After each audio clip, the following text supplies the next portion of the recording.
morning, Northport. I'm Walter Crockpott, and this is your Northport Network News from the Northport Network News Studios. In case you haven't noticed yet, it's been mighty cold and snowy the last few days in Northport. The cause of this strange and unprecedented cold snap has until now eluded meteorologists and scientists alike.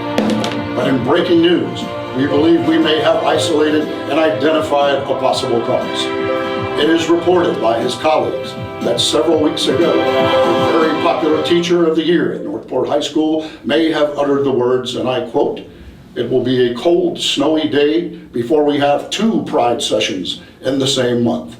Mystery solved. And since then, several other strange things have reportedly been taking place at Sarasota County's proudest learning institution.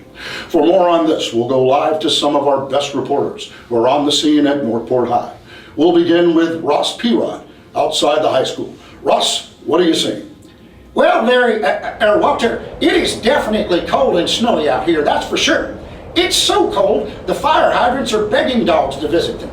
And on the way here this morning, I passed a man that was chopping up his piano for firewood. It was a small piano, so he only got a couple of chords. Anyway, we have breaking news about a football coach that has just announced he's resigning from his coaching position to coach rhythmic gymnastics. Here comes Coach Joswiak now. Wow, he is a big feller. Coach, is it true you're quitting football to coach rhythmic gymnastics?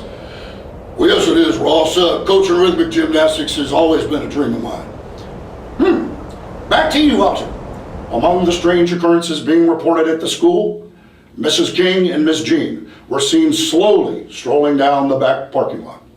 Principal Johnson was seen walking through the crowded breezeway. It's reported that he didn't stop a single time to shake a single hand or ask a student how their day was going. It has further been reported that Assistant Principal Corso, who usually begins his announcements with, do we have that tape, Mike? Dear staff and students. Instead, this week, he began his announcement with the words, Dear scurvied, scurrilous miscreants. We've got it, yeah. Yes, I believe we have reporter Ron Rangoon at the rear gate of the school. Can we go to Ron? Well, Walter, they're not going to let us in. Wait, here comes Assistant Principal Caressley. Mr. Caressley, open this gate. Mr. Caressley, tear down this wall. Sorry, Walter, it doesn't look like it's going to happen. Thank you, Ron.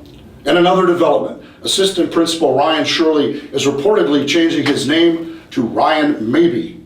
And from PD Coordinator Beth Taylor, there will be an engaging, entertaining, and completely relevant professional development session in February. And finally, in today's news, Assistant Principal Shannon Fusco has announced that the Northport teacher recently seen making some rather peculiar purchases at a local Dollar Tree store is suspended indefinitely. A final decision on his status will be announced at a later date. And this just in from Dallas Tech, from Sarasota County, this flash. At approximately 1 p.m. Eastern Standard Time, the county will announce that they have hired a completely honest and competent superintendent. Strange days indeed. Most peculiar, Mama. And that's the way it is Friday, January 31st, 2020. This is Walter Crockpott signing off and reminding you, Northport may be trembling now, but Northport will always work, Northport will always win, and you go, you icy Bobcats.